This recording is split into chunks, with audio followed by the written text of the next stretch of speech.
Cette émission est une production de la télévision régionale des Moulins. Ce soir, à Vue d'ici, on parle d'économie circulaire urbaine et d'une initiative du Conseil régional de l'environnement de Lanaudière. Et en deuxième partie, nous recevons, entre autres, la réalisatrice du documentaire Après coup, dans lequel 10 femmes victimes de violences conjugales témoignent de leur dure réalité. Restez avec nous, ça commence maintenant.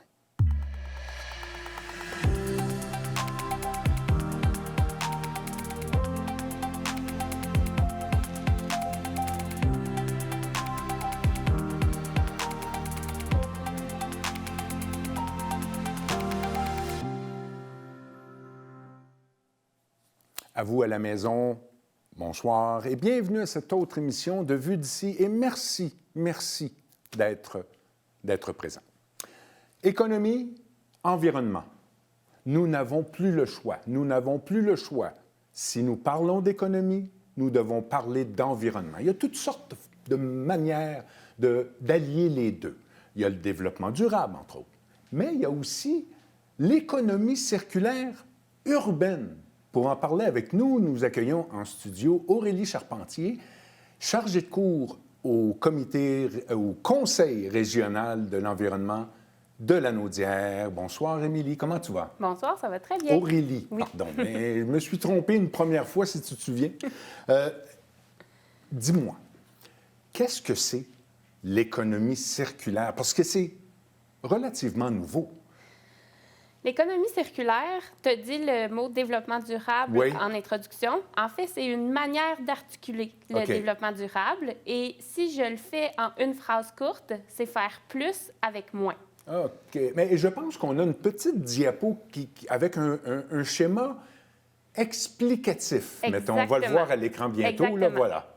Ça, en fait, c'est le schéma explicatif que je vous ai ajusté au niveau du citoyen. Ce qu'il faut savoir, c'est que pour que l'économie circulaire fonctionne, il faut qu'autant les citoyens, les entreprises, les municipalités participent à changer comment on voit notre consommation et notre mode de production. Donc, en fait, l'économie circulaire, c'est un moyen de répondre à l'économie linéaire qu'on connaît aujourd'hui. Et on y va avec 12 stratégies qui sont en fait des moyens de repenser notre consommation et notre production et d'optimiser à chacune des étapes de cette chaîne-là l'utilisation des ressources. OK. Je suis content d'entendre, un peu plus tôt, l'implication de tous et de toutes, dont les entreprises et les municipalités, parce que j'ai l'impression que dans tous les programmes pour l'environnement, on dirait qu'on ne demande qu'un effort aux citoyens, mais là, tout le monde est impliqué. Il y a des efforts à faire pour tout le monde. Oui, tout le monde est impliqué. Nous, au Conseil régional de l'environnement, on travaille autant avec les municipalités que les industries et les citoyens. Donc, vraiment, les publics cibles sont tous touchés parce que, justement, c'est un effort à mettre en place ensemble. Est-ce que tu es capable de nous faire une illustration de ce que ça peut être l'économie circulaire? Ce qui est intéressant en économie circulaire, c'est qu'on en fait tous sans vraiment le savoir. Hein? Oui. Ouais. Donc, dans le fond, ce que je vous ai sorti aujourd'hui, c'est vraiment des exemples concrets de ce qu'on peut faire en tant que consommateur citoyen en économie circulaire. Si on prend le numéro 1, qui est repenser, c'est consommer moins. Donc, comment est-ce que moi, là, au quotidien, je peux revoir ma relation avec la consommation et comment est-ce que je peux redéfinir que mon bien-être n'est pas nécessairement d'aller acheter quelque chose de nouveau? Parce qu'on le sait, souvent, quand on veut se récompenser, on va aller faire un achat. Mais ces achats-là et le bonheur que ça nous entraîne, c'est vraiment éphémère. Donc, et ils ont des conséquences. Oui, et ils ont des conséquences, exactement. Je peux peut-être, avant d'aller dans les exemples concrets, je peux peut-être expliquer le pourquoi de l'économie circulaire. En fait, c'est une réponse à l'économie linéaire qui a été mise en place après la Seconde Guerre mondiale, où là, le consommateur avait de plus en plus de pouvoir d'achat. Donc, les industries, pour répondre à ça, on produit de plus en plus. Et pour produire de plus en plus, on doit aller extraire des matières premières en grande quantité. Ça, c'est le jeu de l'offre et de la demande. Exactement.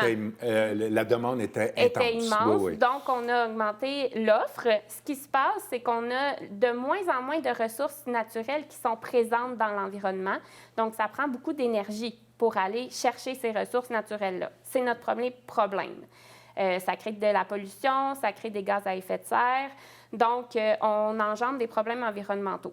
Si on va à l'autre bout de notre modèle linéaire, il y a tout ce qui est gestion des déchets. Oui. Dans la Naudière, on a... Qui devient problématique. Oui, exactement. On a 3 sites d'enfouissement dans la Naudière. Les 3 vont être remplis dans les prochaines années. Puis quand je dis prochaines années, celui... C'est pas dans 20 ans. C'est pas dans 20 ans. Là. Celui de Saint-Thomas, c'est 2032. Celui de Terrebonne, Enviroconnexion, on parle de 2027, donc dans 3 ans. C'est vraiment très bientôt. Donc, on doit trouver des solutions parce que on ne peut pas juste ouvrir des nouvelles cellules d'enfouissement. Ça a vraiment des impacts sur la qualité de vie de tout le monde. Donc, l'économie circulaire, c'est les matières premières qu'on réutilise. Exactement. On répond à ça en réutilisant nos matières premières. Premièrement, il y a l'exemple des produits à usage unique. Ouais. On voit de plus en plus de réglementations municipales pour les éliminer. C'est vraiment, ça a un impact positif. C'est pas juste pour fâcher les citoyens et fâcher les entreprises qu'on fait ça. Ça a vraiment un impact autant au niveau des matières qu'on va extraire pour utiliser un ustensile 20 minutes le temps d'un repas qu'à l'autre bout, cet ustensile-là, il termine sa vie au dépotoir. Mais j'avoue qu'on est de plus en plus conscientisé. On voit de plus en plus des ensembles d'ustensiles réutilisables. C'est un exemple, oui. D'autres exemples, acheter en vrac, par exemple. Là, on est toujours dans le numéro 1, mais... Parce qu'en fait, c'est consommer moins, mais consommer mieux. Oui, consommer mieux, tout à fait. Donc, parce qu'il y a beaucoup aussi, et je suis un peu dans le 1, il y a beaucoup d'endroits où les vêtements peuvent être réutilisés, réachetables et durer assez longtemps. Oui. J'en fais beaucoup l'expérience, je peux vous assurer. Moi aussi. Il faut le faire. Oui, exactement. En fait, oui, je voulais vous amener justement là vers... prolonger la durée de vie des objets, c'est vraiment quelque chose qui est intéressant. C'est pas parce que nous, l'objet répond plus à nos besoins ou qu'on ne l'aime plus qu'il n'est plus utilisable par quelqu'un d'autre. Donc, il y a plusieurs stratégies qu'on peut mettre en place, que ce soit le don et la revente. Les meubles dans ma maison sont tous achetés de seconde main sur Marketplace, par exemple. Mes vêtements dans les friperies, les jouets d'enfants, la même chose.